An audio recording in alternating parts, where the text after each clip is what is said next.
Welcome back to another episode here on the Hart and Hustle podcast. Our next guest says, I came from comfort, but I knew I was supposed to use that to fight for kids who didn't get the same start. Molly, I'm so excited, which is why I wear my adopted shirt, because that's really the space that you're in. And I ask you, you didn't just work in the system, you actually chose to lead in it.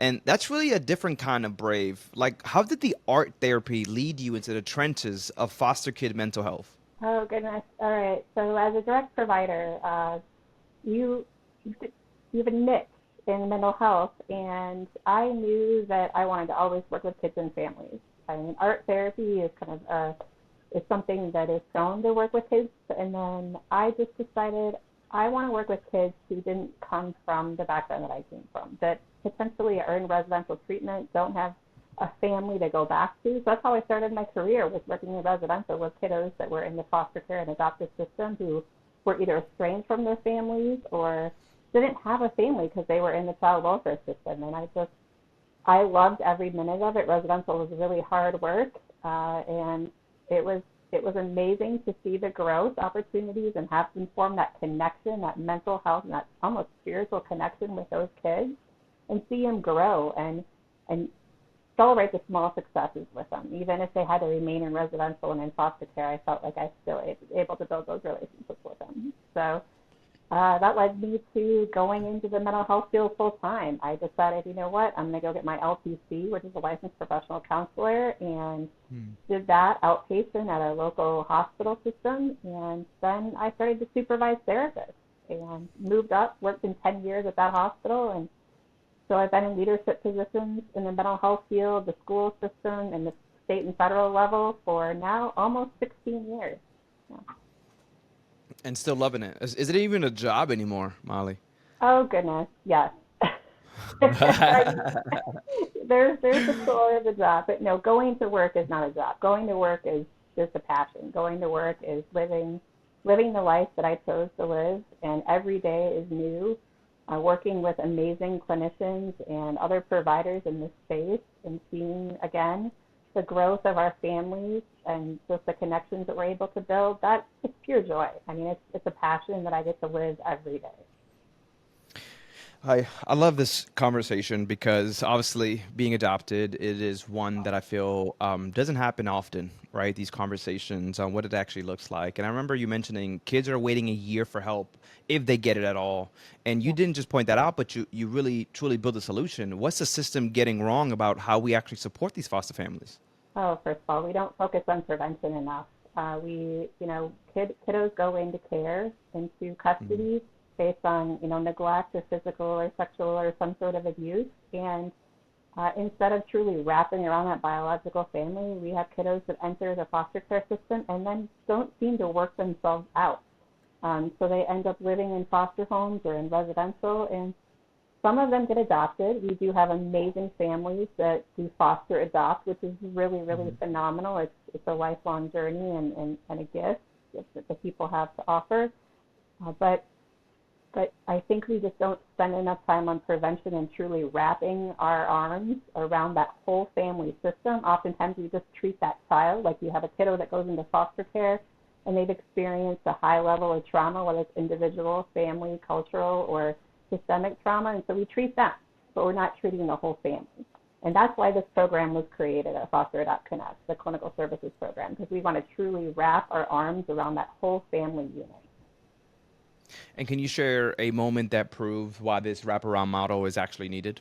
Oh goodness, yeah. So we have a family of five kids of various ages who entered into the system due to various allegations of pretty severe abuse and neglect, but at the hands of their biological parents, unfortunately. And they ended up in foster care. And they're, through some of our other programs that we have, we were able to locate an aunt, a biological aunt, who decided, I don't want these kids to be raised in foster care. I want them raised with a kinship family, and I want to open up my home. She had never fostered before. She didn't really have a relationship with these kiddos, and she took them all in. She took all five kiddos Wow. in under the age of 14, and she accessed and supports the FosterAdopt Connect, but she also works pretty closely with us at the with clinical, and all five kids were in therapy with her. So we had that family-focused model. So each they had individual therapists, and then they saw her for with her for family therapy.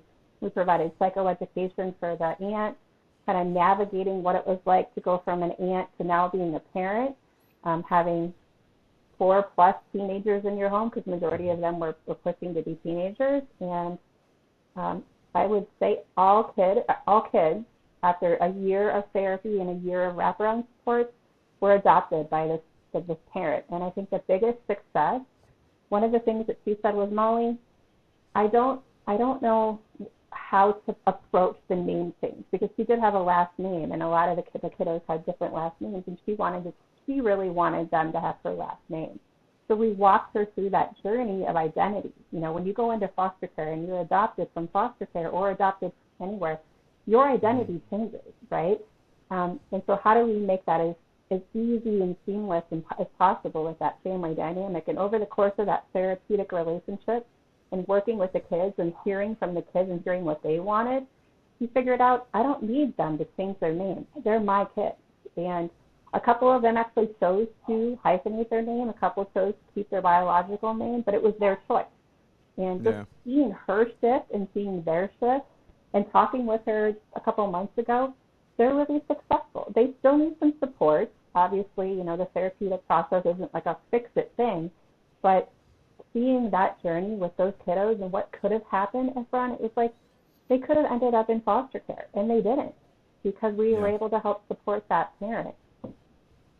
And believe it or not, Molly, my aunt is the one that adopted me as well. So she adopted me. Yeah. So what a story.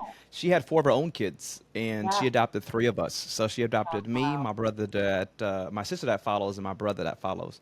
Now, mind you, she can adopt all of us. My biological mom had 10 kids. So as she was having more kids, my mom already had seven at this point. So it was kind of hard. But kind of really listening to a lot of these things that you're saying, right? The last name and all these different things. I don't know that we ever went through that. Maybe we did. I'm not 100% sure. But it's just funny. I actually have the same exact name. I'm named after my father. So when people was like, "Did I get your name right?" I'm like, it's cool. I live with it. But I'm not mad at it. I realize that I think for a very long time, even I wish I would have had these resources growing up, right? You talk about just therapy in general. I didn't see a therapist until I was 30 years old, Mm, right? And yeah. so, and I didn't even know that there was things built up. I think I was sweeping things under the rug. I even tell my wife now, I think I don't really remember my childhood as much. And maybe just because I kind of just turned a blind eye on it or whatever You're that may have right. looked like. It was all you knew. Yeah. Yeah, yeah. So, man, what a cool story, and really seeing people that, as you mentioned, don't end up adopted, and they end up in foster care. You know, how are we helping those individuals that are in the foster care system? Yeah, so our clinical program works with foster parents, foster kids, adopted kids, kinship kids, kiddos that have aged out of foster care. We serve Hmm. kiddos up to the age of 26, so you have kiddos that unfortunately remain in foster care and then they age out. And unfortunately, within our systems, they lose a lot of support. As soon as they turn 21, they lose a lot of their support and they're on their own. And so we have programs in addition to clinical to help them get a driver's license, to learn the skills to be able to get a job, to get housing, to find stability. And so I always say that our clinical program is just a spoke in the wheel of what FosterAdopt Connect can offer. Um, but so what we do when we have a kiddo in foster care, we still wrap around that family, right? That Hmm. foster family, even though it might not be a permanent home, is still what that child knows. And we know based Hmm. on decades of research that having a safe home with a safe attachment, meaning emotionally safe, physically safe, and socially safe, brings success. Like that healthy attachment is what helps our kiddos. And so really helping focus on that relationship with that foster parent. Meanwhile, how can we build up that resilience with that kiddo? Like, and hopefully address some of their trauma if they're ready, right? If they're ready to focus Hmm. on what happened to them, then we work with them to try to overcome that so they can be successful and healthy, productive in their life. But we're still building connections, right? And so if that foster parent decides not to adopt, are we looking for permanency?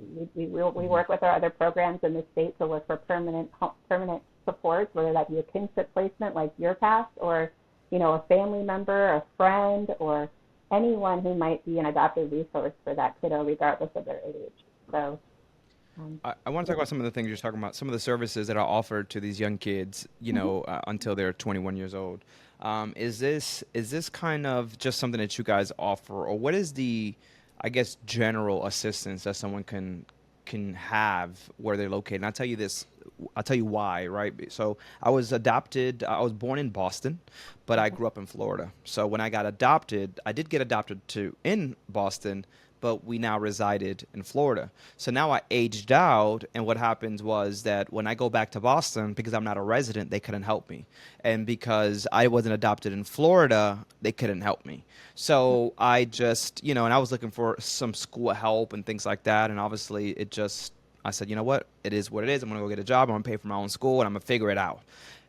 What is the general for those that are actually watching, and maybe there's someone that's adopted, someone in the foster care system, maybe there's a parent that wants to know this information.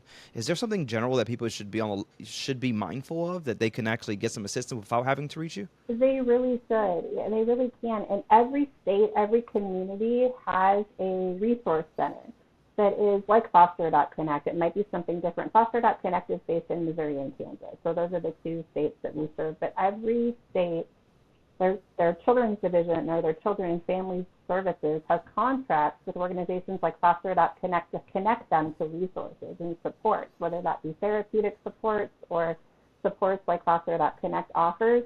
Even that if you are a child that's aged out of the system, there are a wealth of supports out there. I know some of the communities that are smaller, it's hard to access. That's one of the reasons why wait lists are so long for mental health supports, Mm-hmm. is because we have so many rural communities. But we I think just reaching out to someone at school too, if you are a school age kid, or if you are a parent of a child or a foster parent, or you want to be a foster parent, look for those organizations that help license foster parents to become that resource. Or maybe you're a kinship provider and you just need some support there. Just reach out, look at our schools are the hub, right? And that's what I used to say. I used to Yeah. work in schools, and I used to say, oh my gosh, they usually have a wealth of resources in their community to be able to help connect individuals to mental health supports, or to supports for housing, or supports to meet basic needs, or supports to connect you to a peer who might be experiencing the same thing you are. Because we're not in this alone, right? Like, come on, mental health is just as important and just as relevant as Yeah. physical health. So we're trying to amp up that awareness, right, of what I, supports I are need there. the Mali model. Are you guys going to be expanding into other states at any point? Is that the I goal, or are you wish. guys wanting to do? I wish. So right now, our clinical program, I say that we're sort of in the early teenage. We're only 4.5 years old. The clinical program with FosterAdopt Connect just celebrated their 25-year anniversary, but the clinical program was developed for the reason, like you said, that the families that were served by FosterAdopt Connect were waiting 1 to 2 years for a qualified therapist who would take Medicaid, who would take their insurance. And so our CEO and our executive leadership said, we want to build this internally. So that's when I was hired. And we built it from the ground up. And we would love to be able to expand. We would love to be able to expand to the other communities that we serve across Missouri and Kansas. Um, Unfortunately, much like a lot of other nonprofits in our world, the environment is not that great in terms of being able to expand. Funding is being cut everywhere. Positions are being Hmm. cut. And we get funding from the federal government that goes down to the state, right? And we have great donors and great sponsors, and we're able to bill Medicaid for our services. But there needs to be more programs like this. There needs to Hmm. be more access to qualified mental health therapists who are able to work with kiddos and families that are in the foster care and the child welfare system, which means we're going to have to build up the workforce capacity, which is why I love being a leader, because I get to do that, right? I get to take, Yeah. I get to hire therapists and watch them want to be part of the community mental health world and want to work with this organization and want to work with this population, which many of the mental health therapists are honestly shying away from community mental health, unfortunately, which is really, really sad. You guys have a couple of programs at Foster Adopt. How many programs in total? I think you So we mentioned. have, yeah, we have 16 programs that help support families and foster families. And like across the board, ages 0 to 26 for kiddos that are aging out of the system. And then we have, in addition to the actual programming, we have a shelter, a drop-in shelter for teens that's in Springfield, Missouri, which is a really great new program where it's able to temporarily house homeless or unhoused youth. And then we have a really great entrepreneurial program called the Connect Cafe, which is a fully functioning cafe and deli and bakery where our young adults who are aging or have aged out of foster care have a job, a living wage, while learning the skills. Like it has a whole curriculum about daily living and transitional living. And then we have a children's home in Missouri as well, in addition to one of our 16 programs that temporarily houses kids that come into care. So as soon as they come into care, if they don't have a place, they can stay there. They're part of a family kind of area, and while we can try to find more permanent, stable housing for them. So. This is all good. And what I also am seeing, and maybe you can speak, maybe you've seen it already, heard of it, is that a lot of young kids are using AI as a therapist, ChatGPT. Very surprised. I'm hearing that more and more now, though, right? That people are using it, and it kind of got to be safe with that as well, right? Because it's all about what you prompt in. What is your thought about it? I mean, you're not anti-tech. You're definitely pro-healing, and tech should help and not replace that. So what is your thoughts? I think it's a compliment. I see AI and ChatGPT and talk and virtual therapy as a complement to intensive services. When we built this program, we work with youth and families who have experienced pretty significant trauma, that otherwise would be in residential or potentially have had numerous psychiatric hospitalizations.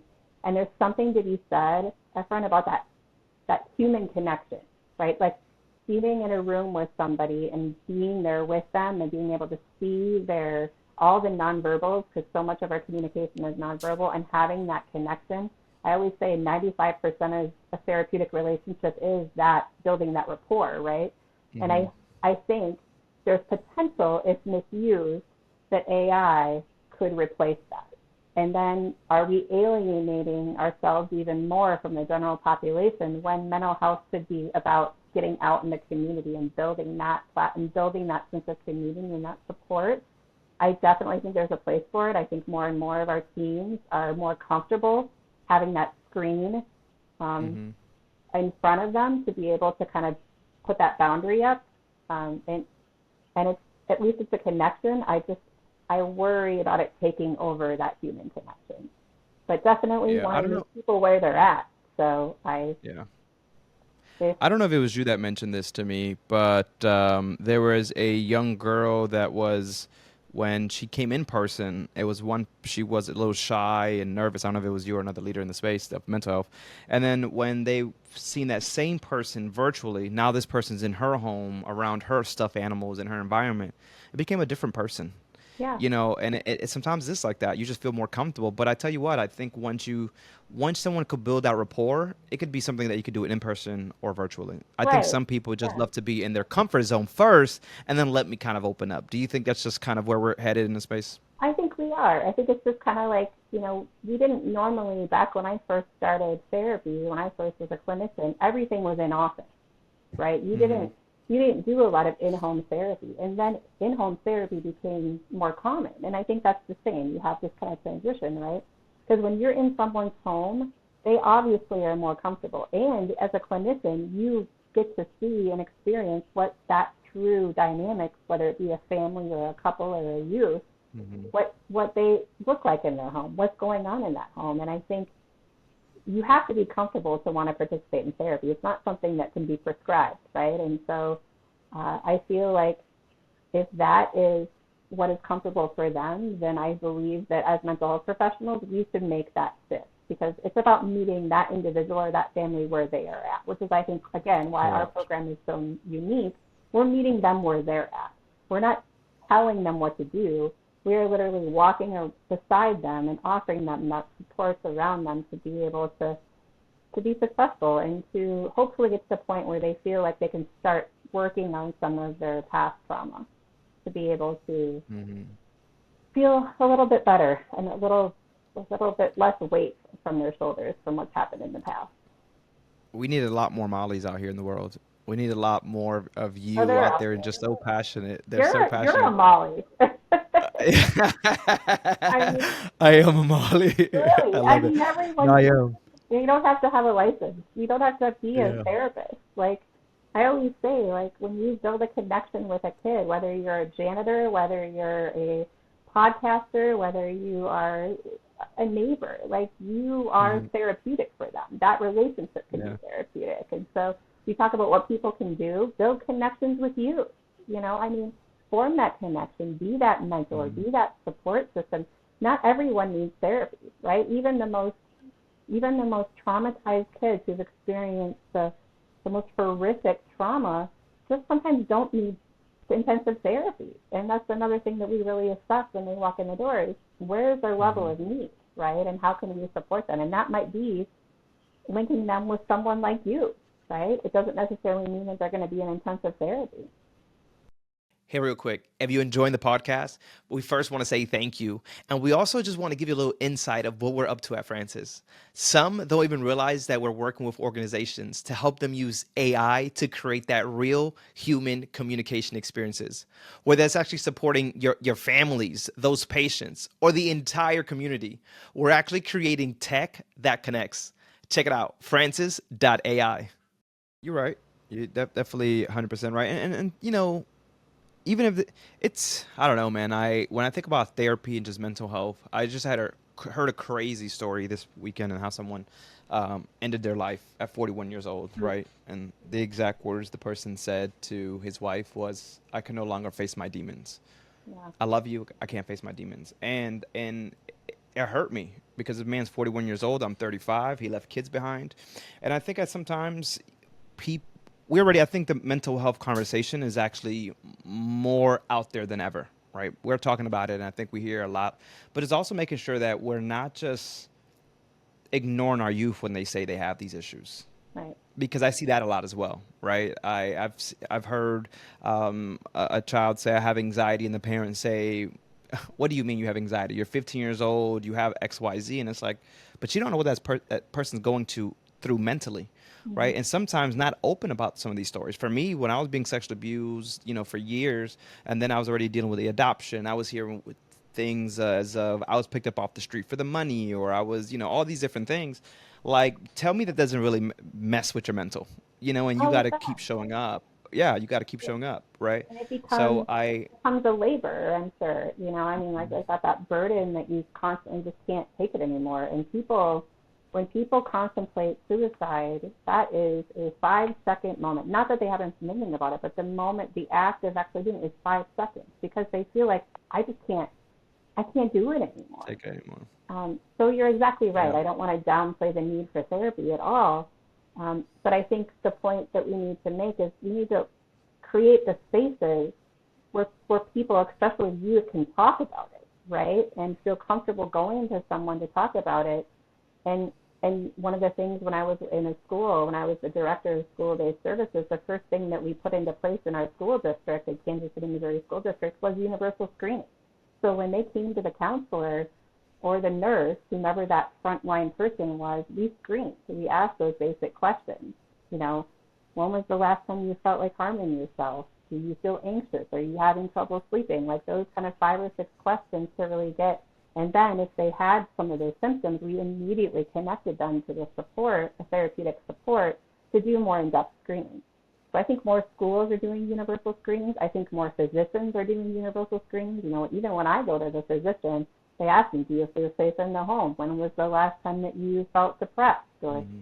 you were asking those key questions because I believe people are putting more emphasis on mental health. And so Yeah. I think opening the door to have those initial conversations where people can feel safe enough and not shamed, hopefully will get them in the door to be able to further talk about things that have happened to them that are too much for them to Yeah. take anymore before they take an action like ending their life.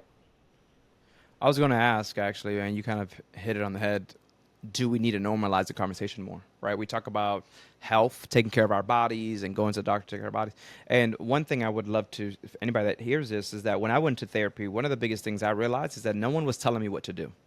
People were asking me questions that allowed me to then sit here and say, "Oh my God, I didn't think of it that way." right? I had all the answers within me, but sometimes it gets triggered by asking the right questions.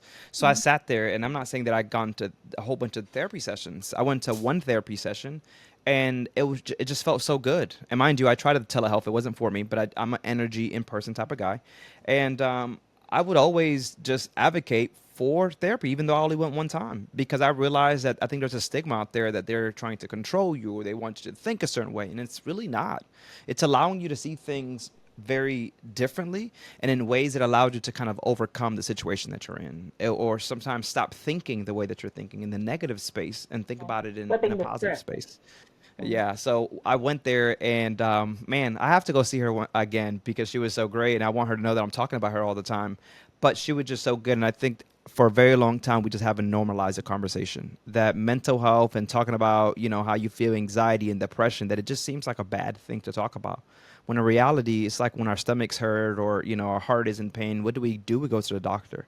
So why do we not go and see the brain doctor, the mind doctor, when we're in these situations? And I just don't know that we've normalized it. For I think now, I think we are. We're doing better, but I think we're doing better. I think we're reducing the stigma, but I don't think that we're doing as good as a system. I don't think we're doing what we need to do. I Mhm. think the conversations, I love individual led conversations. Like, are we engaging the youth in this conversation? Are they leading the effort? Like, are there different, Mhm. like, what programs and curriculums are we getting our youth involved where they're leading that effort to create space to talk to one another about what's going on with them? And then our systems are so siloed. It's just, I worked in inpatient, I've worked in community-based health, I've worked in hospital systems, I've worked in state systems, I've worked in federal systems, and on back into nonprofit, and everything is so siloed in terms of our systems that it's when you're involved in the mental health system, it becomes so tiresome because you are referred to this therapist, and usually what happens in the child welfare system, someone is telling you what to do. Someone is telling you have to go to therapy. Someone is telling you have to address your trauma, Mhm. and we don't we don't do that at FAC. I mean, if you're court ordered to Yeah. come to therapy, we'll talk to you, but we're not going to force you to do anything you don't want to do. Um, and so I think we need to get over that as well as we continue to reduce the stigma that it's okay to talk about it, that your mental health is your physical health, right? Like, if I don't Correct. know if you ever had like a really stressful day or a really, really mentally draining day and you get a stomach ache or you get a headache, like, you can't have one without the other. And so Mhm. having those conversations and having true integrated health models is going to help support our youth and our families in the future. Mhm. I like that. I like this conversation that we're having in hopes that, as you mentioned, a lot of our young leaders also are just listening to this, because I think it's also hard for new leaders to actually get into space when they don't see someone that looks like them, in charge, especially if you come from being adopted, because we don't wear that, proudly on our shirts. That sometimes we may not think that someone like us are in these roles. So I think normalizing the conversation, it's okay to say that you're adopted. I always remember saying this story to this one man, and this is when I was in my 20s, and he was 40. He was like 40 some years old. I'm early 20s, and I just started to share the story of adoption and the abuse and all that. And he kind of looked at me. And he's like, "Man, wow, I never talk about that part of my life." He's 40 something years old with a family, and it's like, but why not? Right? Like, I don't. My kids are 4 and 1, and I'm already having these conversations. My nieces, my nephews, I'm having the conversations to let them know that it's normal. Like, it's okay. Like, I don't feel any type of way about it. I'm actually happy. To me, I felt like, I'm thankful for the opportunity that I received in life, because I had a loving home, and I can't say the same for all my brothers and sisters because I don't even know where they're at. Not everybody got adopted by family. So I love that we happen. But when it comes to those new leaders, how are you actually? How do you coach those new leaders? Like, what are you telling them? In terms of like mental health, I think, No, if just you're, just yeah, mental health. yeah, I, I always look for ways to rejuvenate yourself. And I'm always about like my trajectory. I think I shared this with you when we met before. Like, I wanted to be part of the system. I didn't want to be. I'm sorry, I didn't want to be part. I don't want to. I wanted to help create a system. Like, I wanted to get in there and change the system. And I think that's the Mhm. passion that everyone has when they're in this field, in the social service field, in the nonprofit world. you don't get in this to make the big bucks. Like, you get in this because you want to help people. And so I think it's if you are thinking about a leadership position, it's where do you want to make the change, right? And what are you willing to do to make that change? And you said it when you introduced me, like, you have to get out of your comfort zone. You have to be able to get out there and use your voice and be able to say, what do I have to offer? And I think aligning yourself with a group of people or an organization or individuals like you to create maybe a common voice can help get over some of those bugs about and those butterflies to be able to get out there and advocate or be an activist and share your story.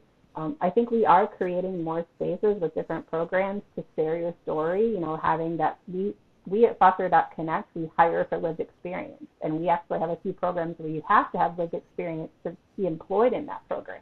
So finding people like you and not being afraid to tell your story is going to create that sense of community and build you up. But I always say as a leader, like, don't be afraid to take the leap. Like, you have to be able to take the leap. And I feel like that has been my journey.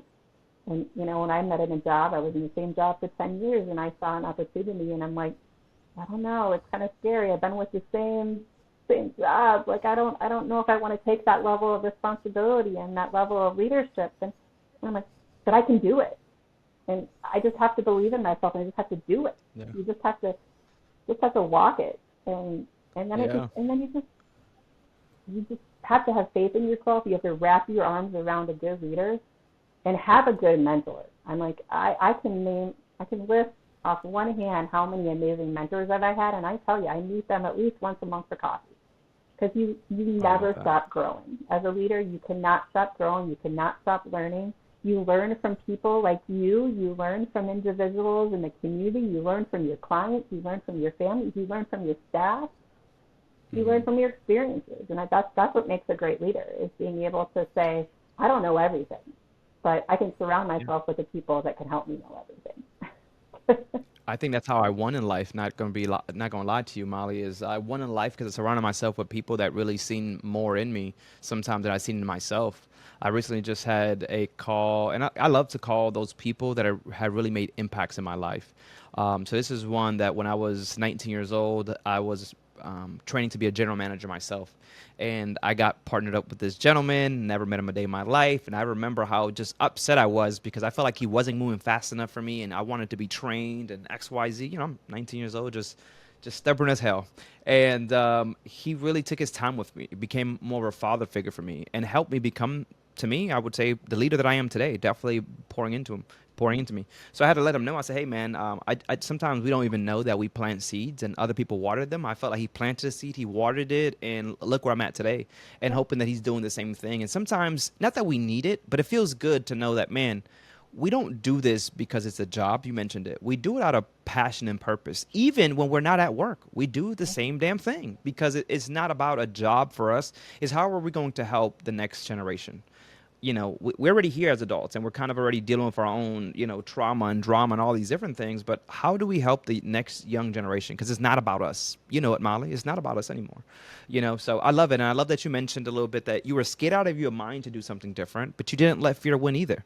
So I want to bring it back to that. What's that one risk you took that changed everything, even if it didn't feel safe? Because I think a lot of times we're stuck in a place because we feel like, is this safe or not? Yeah. The fear starts to kick in. It does. It scared me out of my mind. So I was working as the director of mental health for a school district here in Kansas City.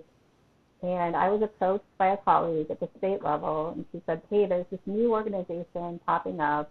It was an alliance. It was a school-based health alliance. It was a state organization. And I really think you'd be great at it because you have the mental health experience, you have the leadership experience, you have the school experience. You could basically help create this program or this organization. So it was a nonprofit that was state funded.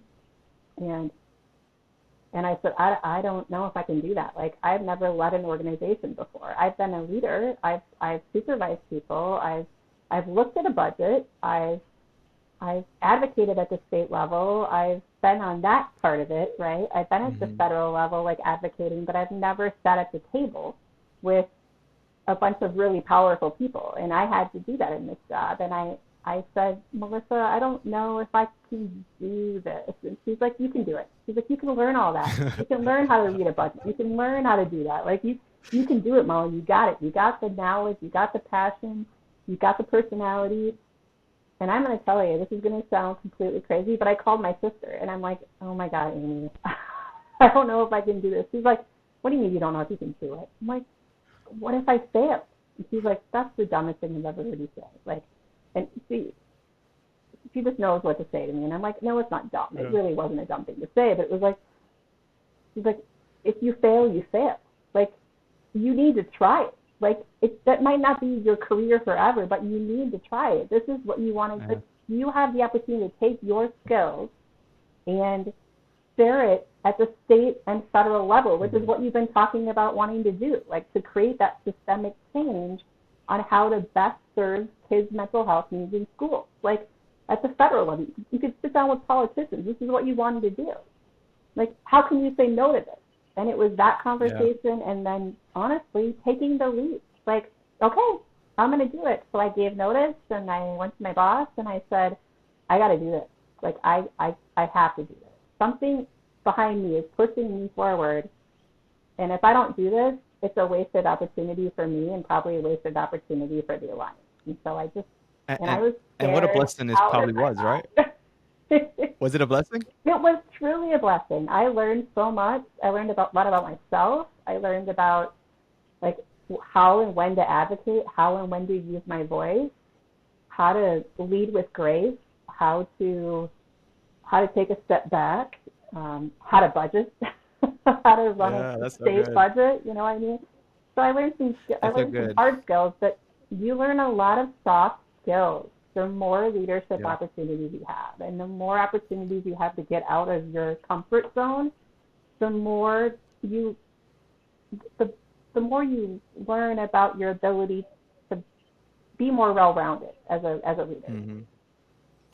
No, I love all that, and it's like life be life, and life will take you on a roller coaster. But if you didn't take that opportunity, you wouldn't have learned all the different things that you just named off here. And right? I don't know if I would have my current position, honestly. That too. And that too. I agree. You know, when I was working at Subway already. I was 19, 20, 21 years old or something like that. I'm a general manager, and then I had a friend that opened up a lounge, and he said, you should open up a cafe. You already run a Subway, right? Like, you run multiple Subways, you know, for this company. I'm like, oh, I guess you're right. Like, the difference between me working for someone at a general manager and I'm doing everything is that I had capital. So me doing it on my own, I'm putting in really the talent. Now I just got to go find the capital. Yeah. And obviously, I was still doing both. I should have just left my corporate job, but I decided to close the cafe. But when I was closing the cafe, similar to you, I went to my mentor, shout out to Kellen, and I said, hey, man, I don't want to look like I failed.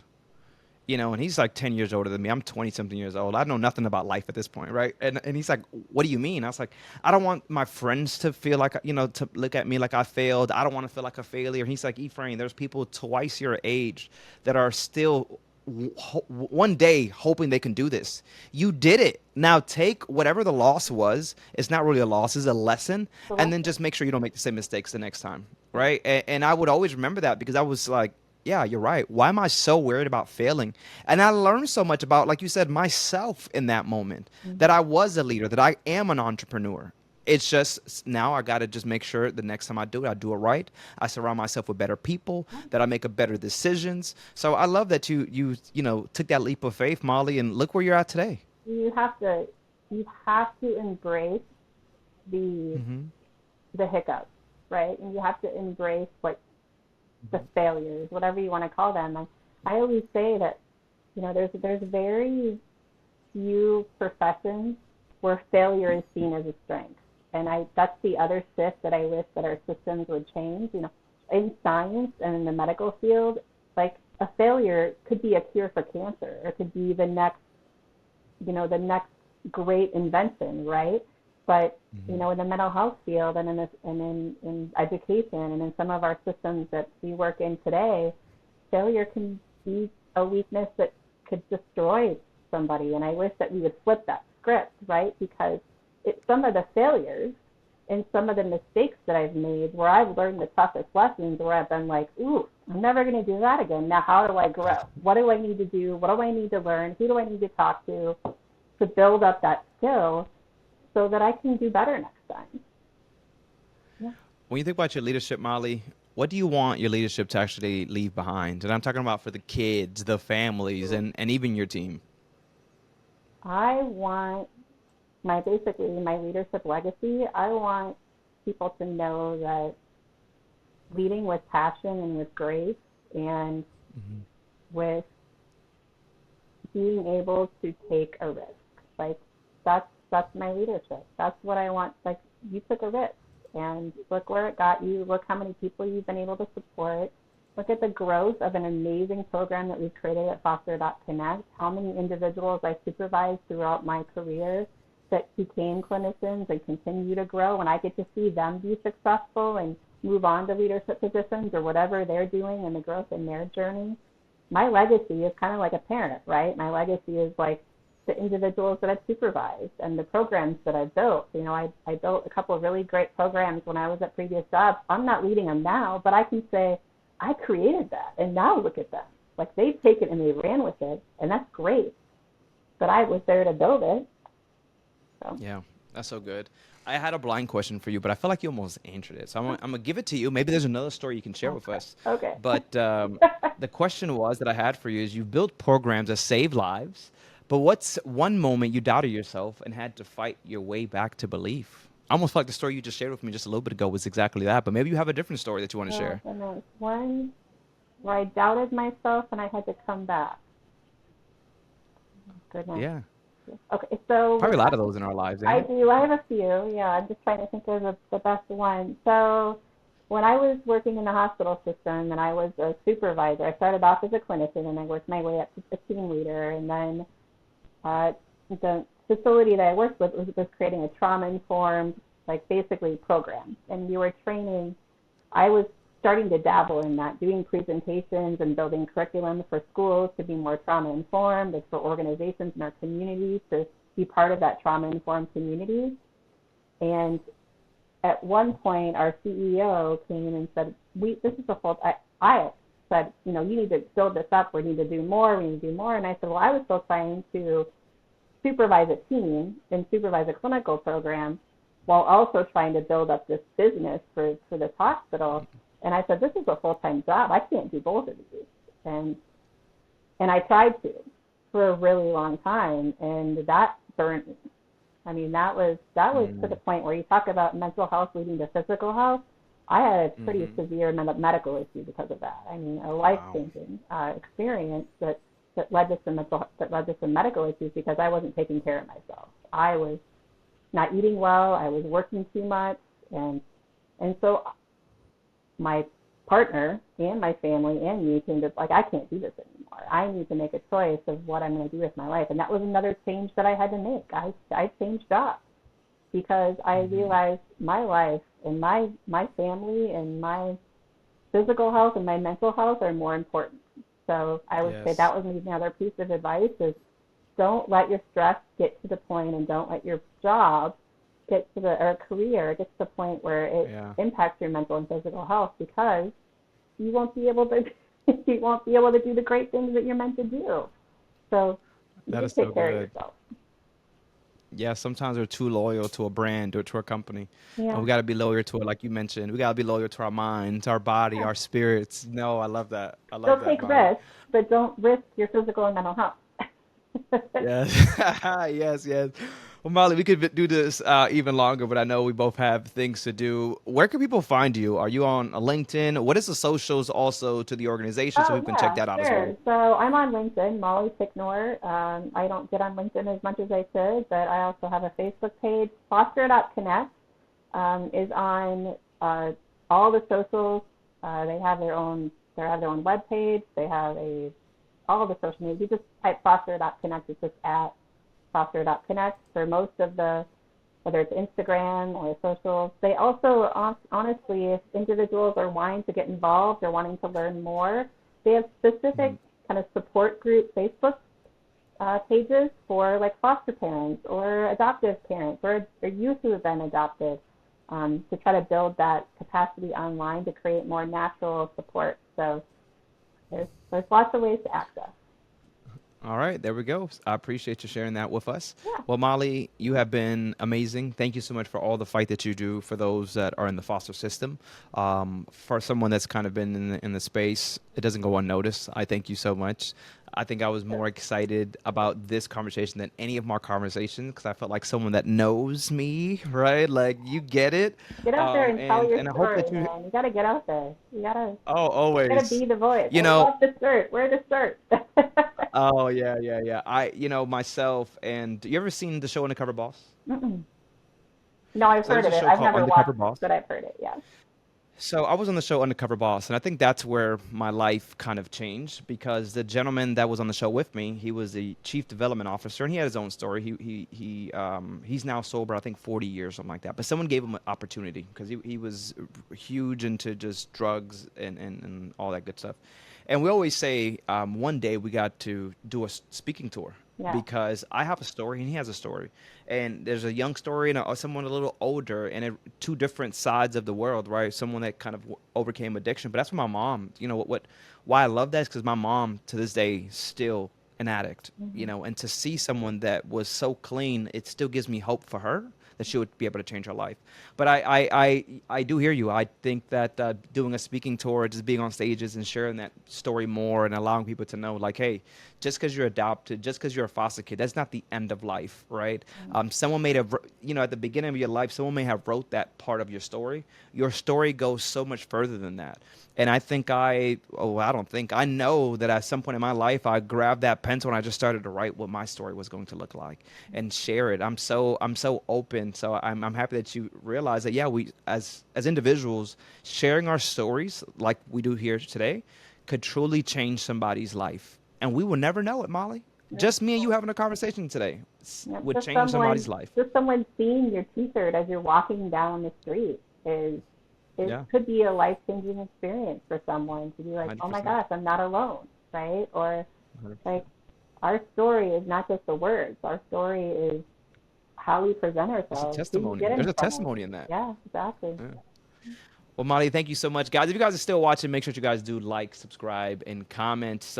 Comment adopted in the bottom of this if you actually watched the whole video. I want to know that you actually watched it and that you heard all the good things that Molly has shared with us. Molly, thank you so much. We'll catch you guys on the next one. My name's Ephraim. This is Molly with the Hard and Hustle Podcast. We'll see you next time. Laters.